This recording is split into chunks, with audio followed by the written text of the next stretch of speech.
Okay, so as you can see in the video here, I'm taking a regular bed sheet. This one happens to be a double bed sheet. You can do it with a single, or I'm sure you could use a queen or a king, or I think this might be a queen sheet. I'm tying a knot in one end, relatively close to the end, so it gives you lots of slack on the other side so that you can make sure that you've got enough variation in difficulty.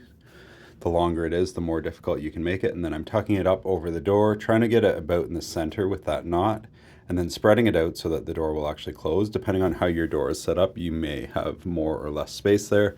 As long as the knot is big enough and you're able to close the door, and that's all we need. And you can see I'm on the opening side of the door, not where the door pulls into, so that we make sure that we're pulling against the door jamb, not just relying on the latch to prevent us from falling. I gave it a couple of yanks to make sure it was strong, and then now you can see I'm doing my rows, holding on to the sheet, and this is a great way to do a row without needing a piece of equipment. And you can see I've got this overhand grip, and that's it.